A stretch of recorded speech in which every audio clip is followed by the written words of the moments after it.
இந்த மாதிரி பென்னி ஸ்டாக்ஸில் வந்து மொத்தமாகவே 500, 1000 அல்லது 5000, 10,000 தான் வரும். 10,000 அப்படிங்கும்போது நீங்கள் இந்த ஸ்டாக்குடைய வேல்யூவே 5 ரூபா தான். அப்படிங்கும்போது 10,000 வால்யூம் வந்து பெரிய வால்யூமே கிடையாது. அதனால வால்யூம் வந்து ரொம்ப ரொம்ப இம்பார்ட்டண்ட்டான ஒரு விஷயம். ஸ்டாப் லாஸ்ங்கிறது இவங்களாக ஒரு வேல்யூ போடுவாங்க. அந்த ஸ்டாப் லாஸ் வந்து டெக்னிக்கல் அனாலிசிஸில் ஒரு பர்டிகுலர் பாயிண்ட், ஏன்னா எந்த இடத்துல ஒருத்தவங்க விற்றாங்க அப்படிங்கிற மாதிரி லெவல்ஸ் தான் இருக்கும். அது டெக்னிக்கல் அனாலிசிஸில் தான் எங்கே சப்போர்ட்டு எங்கே ரெசிஸ்டன்ஸ்ன்னு தெரியும். ஸோ அந்த பர்டிகுலர் வேல்யூ போடணும் வழியே நம்மளாக ஒரு 10%, 15%ங்கிற மாதிரி போடக்கூடாது. சார் இந்த ஸ்டாக் வாங்க, இந்த ஸ்டாக் வந்து நல்ல ரிட்டர்ன் கொடுக்கும் லாங் டேர்மில். அந்த சொல்கிறவர் என்ன லாங் டேர்ம்னு மீன் பண்ணுறாங்க, ஒரு 3 to 5 years. ஆனால் அதில் இன்வெஸ்ட் பண்ண ஆள் என்ன நினச்சிட்டு இருக்காங்கன்னா, வாங்குறாங்க 6 மாதம் பார்க்குறாங்க ஒன்றும் ரிட்டர்ன் இல்லை, 1 year பார்க்குறாங்க ஒன்றும் ரிட்டர்ன் இல்லை. அவர் சும்மா இப்போ ஏதோ வந்து டிவியில் சொல்லிட்டு போகிறாரு, அதெல்லாம் ஒன்றும் இல்லை அப்படின்னு சொல்லிட்டு அவர் வித்துடுறாரு. இன்றைக்கி வந்து ஒரு 100 ரூபாய்க்கு ஒரு ஸ்டாக் வாங்குகிறேன். ஏன் வாங்குகிறேன் அப்படின்னா, அந்த ஸ்டாக் வந்து கொஞ்சம் நாளில் 150 அல்லது 200, 250 போகும்னு நினைக்கிறேன். பட் கான்ட்ரரி டு தட், நான் 100க்கு வாங்கியிருக்கேன், 100க்கு மேலே போகும்னு தான் எதிர்பார்க்குறேன். ஆனால் அது கீழே போயிட்டுருக்குன்னா 80 வந்ததுன்னா. கட்டுமானத்தின் வலிமை, கட்டிடங்களின் பாதுகாப்பு, ஸ்ரீ துர்கா டிஎம்டி கம்பிகள். நியூஸ் கஃபே நேயர்களுக்கு வணக்கம். பங்கு சந்தை தொடர்பான பல்வேறு தகவல்களை தெரிஞ்சுக்கிறதுக்காக பங்கு சந்தை ஆலோசகர் பட்ஜெட் பத்மநாபன் அவர்களை இன்றைக்கி நிகழ்ச்சிக்கு இன்வைட் பண்ணியிருக்கோம். வணக்கம் சார். வணக்கம். ஷேர் மார்க்கெட்டுக்குள்ளார இன்வெஸ்ட் பண்ணுற நிறைய பேர் ஒரு பக்கம் ப்ராஃபிட் இல்லை, லாஸில் போயிட்டுருக்கு, லாஸ் பார்த்துட்ருக்கோம் அப்படிங்கிறத தாண்டி நிறைய பேர் சம்பாரிச்சிட்டு தான் இருக்காங்க. ஆனால் இந்த மாதிரி ஒரு பர்டிகுலர் பர்சன்ஸ் ரெகுலராக சம்பாரிச்சிட்டு இருக்க நபர்கள் நம்ம பார்க்குறோம். எங்கேயுமே தோல்வி அடையாமல் கண்டினியூவாக எப்போ இன்வெஸ்ட் பண்ணாலும் அதில் ப்ராஃபிட் பார்த்துட்டே இருக்காங்க. அதுக்குன்னு ஏதாவது சீக்ரெட் டெக்னிக்ஸ் அப்படின்னு ஏதாவது இருக்கா? பங்கு சந்தையில் பொறுத்தவரையும் நீங்கள் வந்து ட்ரேடரா இன்வெஸ்டரா, அது ரொம்ப இம்பார்ட்டன்ட். ட்ரேடர் அப்படின்னா ஒரு பர்டிகுலர் சமயத்தில் நீங்கள் சம்பாதிப்பீங்க, இன்னொரு சமயத்தில் விட்டுடுவீங்க. நீங்கள் இன்வெஸ்டராக இருக்கீங்க அப்படின்னா நீங்கள் வந்து ஒரு பிஸ்னஸில் முதலீடு பண்ணுறீங்க. அதாவது நான் வந்து எனக்கு இந்த பிஸ்னஸ் பிடிச்சிருக்கு, இந்த பிஸ்னஸ் லாங் டேர்மில் இருக்கும், ஆனால் எனக்கு பிஸ்னஸ் பண்ணுறதுக்கு தெரியல அப்படின்னு சொல்லிட்டு அந்த பிஸ்னஸ் பண்ணக்கூடிய கம்பெனியுடைய ஷேரை வாங்குகிறோம். அது வாங்கும்போது எப்போதும் என்ன சொல்லுவாங்கன்னா இன்ட்ரென்சிக் வேல்யூ அப்படிம்பாங்க. அந்த ஷேருடைய ப்ரைஸ் என்ன, அந்த ஷேர் ப்ரைஸ் வந்து இன்றைக்கி அது வந்து ஆல் டைம் ஹையில் இருக்கா, இல்லை இப்போ கொஞ்சம் டிஸ்கவுண்ட்டில் இருக்கா, அல்லது ஒரு ஃபேர் ப்ரைஸில் இருக்கா, இதெல்லாம் வந்து ஷேரில் ரெகுலராக ட்ரேட் பண்ணுறவங்களுக்கு அது தெரியும். ஸோ அந்த ப்ரைஸ் வந்து இப்போ கம்மியாக இருந்தது அப்படின்னா அதுக்கான டவுன் சைடு ப்ரொடெக்ஷன் வந்து ஜாஸ்தி, அது கீழே வராது. அப்போ நான் இன்றைக்கி வாங்கிட்டு நான் எப்போ விற்பேன்னா அது ஹோல்டு பண்ணணும், அட்லீஸ்ட் ஒரு 2-3 years அது வெயிட் பண்ணணும். சே ஃபார் எக்ஸாம்பிள் இப்போ இந்த ரீசன்ட் பாஸில் ஹெச்டிஎஃப்சி பேங்க் வந்து லாஸ்ட்டு 3 வருஷமாக எந்த ரிட்டர்னுமே கொடுக்கல. அப்போ என்ன பண்ணுவாங்க, 3 வருஷத்துக்கு முன்னாடி யாராவது ஹெச்டிஎஃப்சி பேங்க் வாங்கினா என்னடா அது, இதுக்கு பதிலாக நம்ம இந்தியன் பேங்க் வாங்கியிருந்தோன்னா 3 times ஆகிடுச்சு, ஒவ்வொரு பேங்க்கும் வந்திருக்கு, இந்த பேங்க் வரவே இல்லை அப்படின்னு சொல்லிட்டு இப்போ தான் வந்து 3 வருஷம் ஆச்சு, இனிமேல் அது தேராதுன்ட்டு வெளியில் வருவாங்க. பட் வந்து இந்த லாங் டேர்ம், நீங்கள் சொன்னீங்க இல்லையா, ஒருத்தவங்க பணம் பண்ணிட்டு இருக்கிறவங்க அவங்க இன்றைக்கி இந்த ஸ்டாக் எடுப்பாங்க.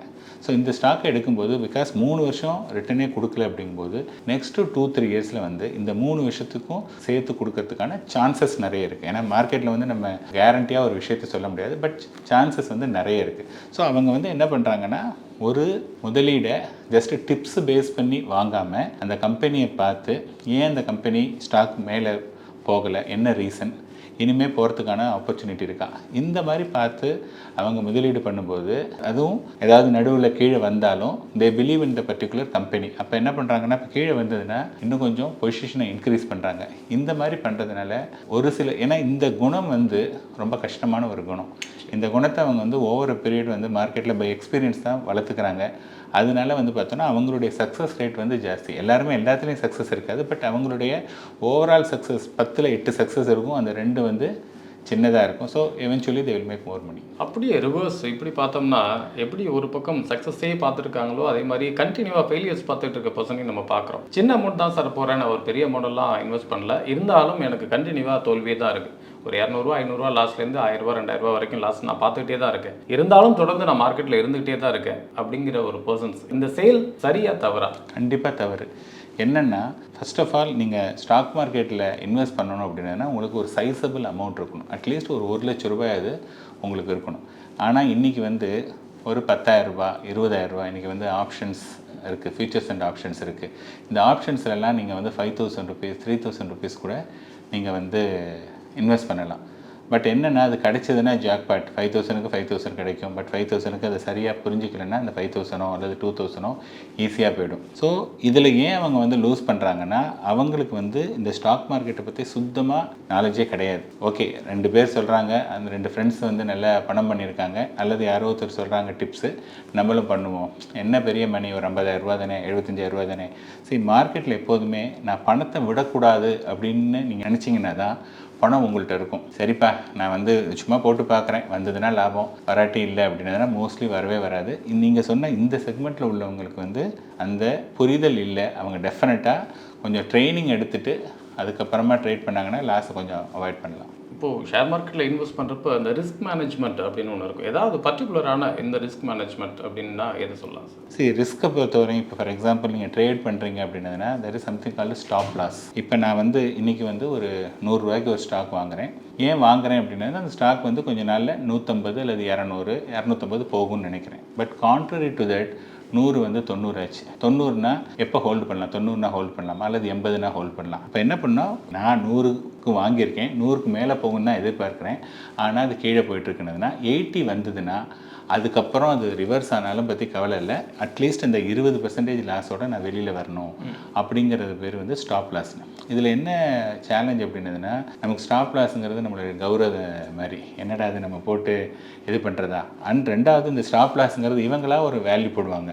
அந்த ஸ்டாப் லாஸ் வந்து டெக்னிக்கல் அனாலிசிஸில் ஒரு பர்டிகுலர் பாயிண்ட், ஏன்னா எந்த இடத்துல ஒருத்தவங்க விற்றாங்க அப்படிங்கிற மாதிரி லெவல்ஸ்லாம் இருக்கும். அது டெக்னிக்கல் அனாலிசிஸில் தான் எங்கே சப்போர்ட்டு எங்கே ரெசிஸ்டன்ஸுன்னு தெரியும். ஸோ அந்த பர்டிகுலர் வேல்யூ போடணும் வழியாக நம்மளா ஒரு 10%, 15%ங்கிற மாதிரி போடக்கூடாது. இது வந்து நிறைய பேர் பண்ணக்கூடிய ஒரு விஷயம். இன்னொன்று வந்து ரிஸ்க் மேனேஜ்மெண்ட்டில் அது எடுத்துகிட்டு வரும்போதே எவ்வளோ ரூபாய் வரையும் நம்ம லூஸ் பண்ணால் நமக்கு வந்து பர்சனலாக நம்மளுடைய லைஃப்பை வந்து பாதிக்காது அப்படின்னு பார்க்கணும். ஏன்னா ஒவ்வொருத்தருக்கும் ஒன்று. இப்போ ஒருத்தருக்கு வந்து உங்களுக்கு for example up to 20,000 rupees லாஸ்னால் பிரச்சனை இல்லை அப்படிங்களாம். ப்ராப்ளம் எனக்கு வந்து 2 lakhs வரையும் எனக்கு ப்ராப்ளம் இல்லைங்களாம். இன்னொருத்தருக்கு வந்து 20 lakhs வரையும் லாஸ் பண்ணால் ப்ராப்ளம் இல்லை. So first we have to identify நம்மளுடைய ரிஸ்க் டாலரன்ஸ் எவ்வளவு, அதை பார்த்துட்டு அதுக்கேற்ற மாதிரி அவங்க ட்ரேட் பண்ணணும். இந்த ரிஸ்க் மேனேஜ்மெண்ட் வந்து ரொம்ப ரொம்ப இம்பார்ட்டண்ட்டான ஒரு விஷயம். புதுசாக மார்க்கெட்டில் ட்ரேட் பண்ணணும் அப்படின்னு வர்றவங்களுக்கு ஏதாவது லிமிட்டேஷன், வரம்புகள் அப்படின்னு ஏதாவது இருக்குதா? ஃபர்ஸ்ட் ஆஃப் ஆல் ஒருத்தர் வந்து ஸ்டாக் மார்க்கெட்டில் வராங்க அப்படின்னதுன்னா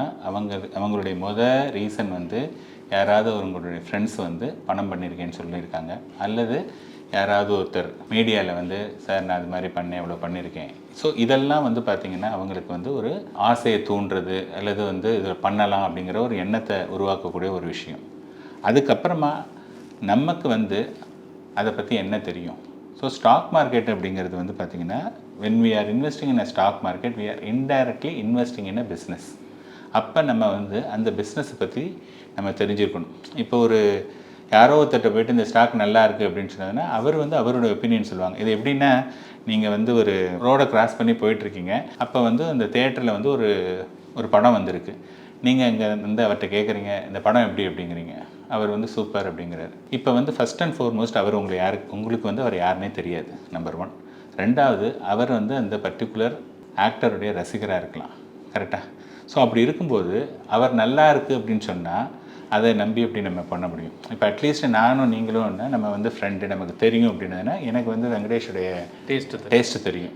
ஓகேப்பா, இவர் சொன்னார்னா அது நல்லாயிருக்கும் அப்படின்னு சொன்னேன்னா இந்த மாதிரி இருக்கும்போது நான் எடுத்துகிட்டு போகலாம். நீங்கள் வந்து டிப்ஸை பொறுத்தவரையும் யாரோ ஒருத்தர் சொல்லக்கூடிய ஒரு விஷயம் இது இல்லை, இது பெரிய தப்பு. ரெண்டாவது என்ன பண்ணுறாங்க அப்படின்னா, இப்போ வந்து ஒருத்தர் சொல்கிறாங்க சார் இந்த ஸ்டாக் வாங்க, இந்த ஸ்டாக் வந்து நல்ல ரிட்டர்ன் கொடுக்கும் லாங் டேர்மில்.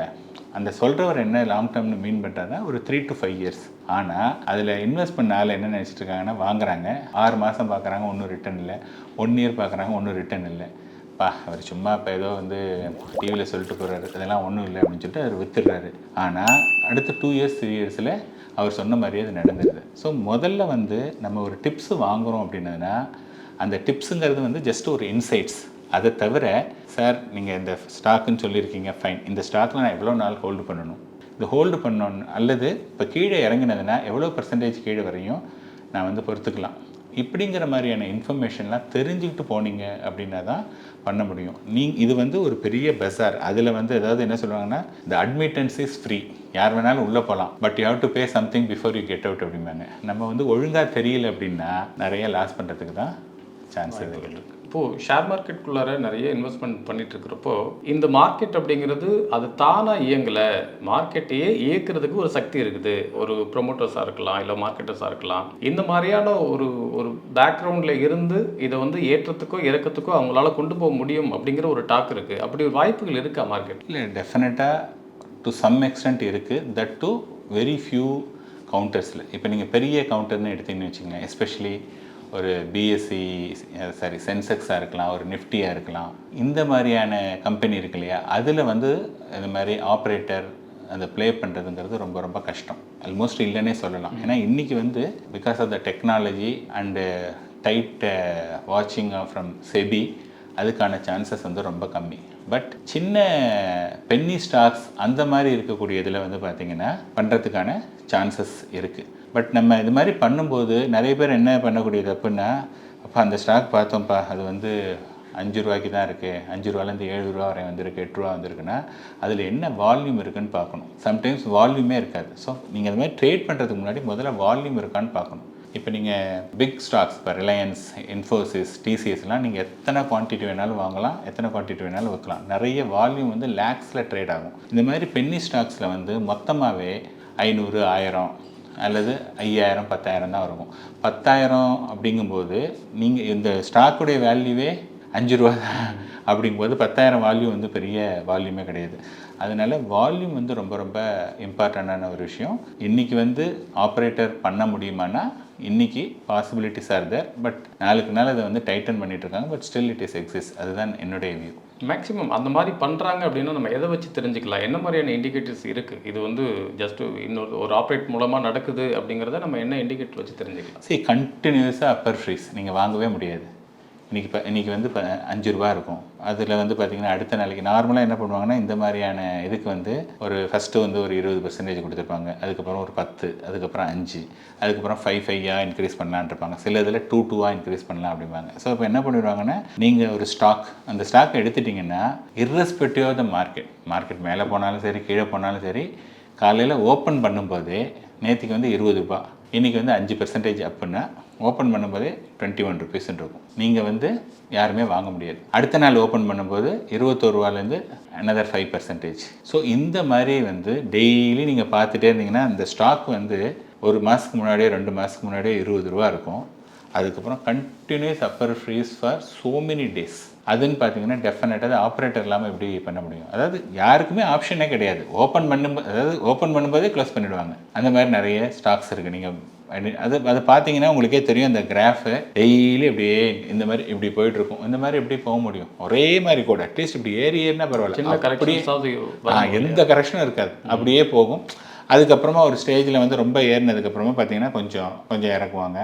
இந்த மாதிரி இருக்கும். ஸோ அதெல்லாம் வந்து நீங்கள் பார்த்தீங்கனால ஏதாவது ஒரு ஸ்டாக்கில் இறங்கும்போது அதோடைய லாஸ்ட்டு 1 மந்த் எப்படி ட்ரேட் ஆகிருக்கு, 3 மந்த்ஸ் எப்படி இருக்குது, 6 மந்த்ஸ் எப்படி இருக்குது, என்னத்தினால இந்த ஸ்டாக்கு திடீர்னு மூவ் ஆகுது. நீங்கள் அங்கே போனீங்கனாலே வந்து அது ஒரு நியூஸ் இருக்கும், இதை வந்து அக்வயர் பண்ணியிருக்காங்க, அல்லது இந்த இவங்களோட இதுக்கு வந்து ஏதாவது சப்சிடி கிடைச்சிருக்கு, சம்திங் லைக் தட், ஏதாவது ஒரு இன்ஃபர்மேஷன் இருக்கும். இந்த மாதிரி இன்ஃபர்மேஷன் இருக்குது. பட் அந்த இன்ஃபர்மேஷனால் இது மேலே போகணுங்கிற நெசசிட்டி இல்லை. பட் ஸ்டில் வந்து இது போயிட்டுருக்கு. ஸோ கொஞ்சம் நம்ம வந்து ஹோம்ஒர்க் பண்ணோம் அப்படின்னதுன்னா கேன் ஈஸிலி ஃபைண்ட் அவுட். இது பெனி ஸ்டாக்ஸில் மட்டும்தான் நடக்குமா, இல்லை ஒரு மிட் கேப்பில் இல்லை லார்ஜ் கேப்பில் ஏதாவது ஒரு பர்டிகுலர் ஸ்டேஜில் நடக்கிறதுக்கு வாய்ப்பு இருக்கா? ஏதாவது எலெக்ஷன்ஸ் டைமோ இல்லை வேறு ஏதாவது கம்பெனியோட லாஸ்ட் டைமோ அதில் நடக்கிறதுக்கு சான்ஸ் இருக்குது. நான் இப்போ நீங்கள் முன்னாடி சொன்னது வந்து பார்த்தீங்கன்னா கண்டினியூஸாக நடக்கிறது. இது வந்து என்னென்னா, say for example if you take இப்போ ரீசெண்டாக வந்து பார்த்தீங்கன்னா பேடிஎம்மில் வந்து ஒரு bad news. So bad news வந்து என்ன பண்ணான்னா 20% டவுன், அடுத்த நாள் திருப்பி 20% டவுன், அடுத்து 10, அதுக்கப்புறம் 5 அப்படின்னு சொல்லிட்டு ஒரு 700-800 ரூபாயில் இருந்தது இன்றைக்கி 300 சில்லறையில் கொண்டு வந்துட்டாங்க. ஓகேங்களா? இது வந்து என்னென்னா, this is not a operator driven கிடையாது. இந்த ஸ்டாக்கை பொறுத்தவரையும் மார்க்கெட்டுக்கு வந்து ஒரு நெகட்டிவ் நியூஸ் வந்திருக்கு. பிகாஸ் சில ரெஸ்ட்ரிக்ஷன் கொடுத்துருந்தாங்க, அதுக்குள்ளே நீங்கள் பண்ணணும் அப்படிங்கிற மாதிரி கொடுத்துருந்தாங்க. அவங்க பண்ணுவாங்களா மாட்டாங்களா, இல்லை பேடிஎம்மே இருக்குமா இல்லையா, இந்த மாதிரியான ஒரு விஷயம் அவங்களுக்கு இருந்ததுனால கண்டினியூஸாக வந்தது. This is not operator driven, this is more of a news driven. ஒரு நியூஸ் வந்திருக்கு, நியூஸில் இன்னும் கிளாரிட்டி இல்லை. ஸோ அந்த கிளாரிட்டி வர்றதுக்கு முன்னாடியே பயங்கரமாக இருக்கும். இப்போ ஃபார் எக்ஸாம்பிள் நேற்றுக்கு எடுத்துக்கிட்டிங்க அப்படின்னா எக்ஸிட் போலில் எக்ஸிஸ்டிங் கவர்மெண்ட்டே ஜெயிக்கும் அப்படிங்கிற மாதிரி சொன்னாங்க. உடனே வந்து மார்னிங் கொஞ்சம் ஆரம்பித்து கடன்னு ஏறிடுச்சு. இன்றைக்கி மார்னிங் ஓப்பன் பண்ணாங்க. மார்னிங் ஓப்பன் பண்ண உடனே அது மாதிரி இல்லை. ஓகேங்களா? இப்போ வந்து உங்கள் இண்டிவிஜுவலாக வித்தவுட் சப்போர்ட் வந்து மெஜாரிட்டி எடுப்பாங்களா இல்லையாங்கிறது இன்னும் தெரிய வரல. ஸோ இது மாதிரி இருந்த உடனே என்ன பண்ணிட்டாங்கன்னா, ஃபஸ்ட்டு ஒரு 1000 பாயிண்ட் இறக்குனாங்க சென்செக்ஸில். அப்புறம் 2000, 3000, 4000, 5000, 6000 பாயிண்ட் இறக்கிட்டு அதில் வந்து ஒரு 2000 பாயிண்ட் ரெக்கவர் ஆகிருக்கு. ஸ்டில் 4000 பாயிண்ட் வந்து இருக்குது. இப்போ என்ன ஆகும்? இப்போ நாளைக்கு வந்து we don't know what is that. So நாளைக்கு கவர்மெண்ட் ஃபார்ம் பண்ணிட்டாங்க அல்லது வித் அவங்களுடைய இதிலேயே மெஜாரிட்டியோடைய ஃபார்ம் பண்ணாங்கன்னா திருப்பி அப்படியே தூக்கிடுவான். சப்போஸ் அவங்க வந்து still they are forming the government but with the help of alliance அப்படின்றதா இருந்ததுன்னா திருப்பி என்ன ஆகுனா கொஞ்சம் ஸ்லோ டவுன் இருக்கும். ஸோ இது எல்லாமே வந்து பார்த்தோன்னா this is for a temporary phase or short lived. At the end of the day stock market அப்படிங்கிறது வந்து ஒரு கம்பெனியுடைய பர்ஃபார்மன்ஸ். நேற்றுக்கு இன்றைக்கும் இதனால் வந்து இந்த 2 நாளில் ஏதாவது கம்பெனிக்கு ஏதாவது லாபமோ நஷ்டமோ நடந்ததா? ஒன்றுமே கிடையாது. பட் வந்து இந்த மாதிரி ஷார்ட் பீரியடில் இந்த வாலட்டிலிட்டி இருக்கும். பட் லாங்கர் பீரியடில் வந்து ஸ்டாக் மார்க்கெட்டோடைய ப்ரைஸை ட்ரைவ் பண்ணுறது என்னென்னா அந்த கம்பெனியுடைய பர்ஃபார்மன்ஸு, அந்த கம்பெனி எப்படி கவர்னன்ஸ் பண்ணுறாங்க, அதை பேஸ் பண்ணி தான் வந்து அந்த ப்ரைஸ் வந்து மூவ் ஆகும். ஓகே, ஒரு மார்க்கெட் ஃபால் ஆகிருக்கு, அந்த டயத்தில் எனக்கு நஷ்டமாயிடுச்சு அப்படிங்கிறது ஏற்றுக்கக்கூடிய ஒரு விஷயம். மார்க்கெட் ஹையில் இருக்கிறப்ப சில பேர் லாஸ் ஆகுறாங்க. இது எங்கே நடக்குது சார்? இப்போ மார்க்கெட் ஹையில் இருக்கும்போது லாஸ் ஆகுது அப்படின்னு சொல்கிறாங்கன்னா, ஃபஸ்ட்டு அவங்க வந்து எப்போ அந்த ஸ்டாக் அக்வயர் பண்ணாங்க. சே ஃபார் எக்ஸாம்பிள் நேற்றுக்கு வந்து ஸ்டாக் எல்லாமே நல்ல ரிட்டர்ன். பட் வந்து அதில் மோஸ்ட் ஆஃப் த ஸ்டாக் நல்ல ரிட்டர்ன் கொடுத்துருக்கு. சில ஸ்டாக்ஸ் நேற்றையும் கூட நெகட்டிவ் இருந்திருக்கு. ஓகேயா? ஸோ அந்த பர்டிகுலர் பர்சன் அந்த ஸ்டாக்கை எப்போ வாங்கினாங்க? அவங்க இப்போ ஃபார் எக்ஸாம்பிள் நம்ம முன்னாடியே சொன்ன மாதிரி பேடிஎம்மே எடுத்துட்டிங்கன்னா மார்க்கெட்லாம் நல்லா இருக்குது. பட் இது வந்து கண்ணாப்பின்னு கீழே விழுந்திருக்குல்ல. நீங்கள் என்ன தான் மார்க்கெட்டை நீங்கள் இது பண்ணால் கூட அதெல்லாம் வந்து ஸ்டில் தேர் இந்த லாஸ். அதனால வந்து மார்க்கெட் மேலே ஏறினுச்சுன்னா உங்களுக்கு வந்து நீங்கள் உங்களுடைய போர்ட்ஃபோலியோ பாசிட்டிவாக வரணுங்கிற அவசியம் கிடையாது. பட் ஓவராலாக கம்பேர்ட் டு எஸ்டர்டே அது வந்து பெட்டராக இருக்குமே ஒழிய மார்க்கெட் மேலே 1 or 2 days ஏறினாலும் உங்களுடைய போர்ட்ஃபோலியோ வந்து பாசிட்டிவாக வரணுங்கிற நெசசிட்டி கிடையாது. ஒரு ட்ரேடுக்கு போனேன்னா 10,000 ரூபா வந்ததுன்னா போதும். அதுக்கப்புறமா அந்த ஸ்டாக் வந்து நான் 100க்கு வாங்கி இந்த கேஸில் வந்து நம்ம 112ன்னு சொன்னோம் இல்லையா, அது 150 போனாலும் சரி, 200 போனாலும் சரி, 500 போனாலும் சரி, அதை பற்றி நான் கவலைப்பட மாட்டேன். மார்க்கெட்டுங்கிறது வந்து உங்களுக்கு ஆப்பர்ச்சுனிட்டி ஒரு தடவை கொடுக்கும், ஒரு தடவை ஆப்பர்ச்சுனிட்டி கொடுக்காது. அதனால் எப்படி வந்து ஒரு கெயினை நீங்கள் வந்து சந்தோஷமாக எடுத்துக்கிறீங்களோ லாஸையும் சந்தோஷமாக புக் பண்ண தெரியணும். இந்த வீடியோ உங்களுக்கு பிடிச்சிருந்தா லைக் பண்ணுங்க, ஷேர் பண்ணுங்க, கமெண்ட் பண்ணுங்க. மறக்காம பெல் பட்டனை கிளிக் பண்ணிட்டு சப்ஸ்கிரைப் பண்ணிடுங்க.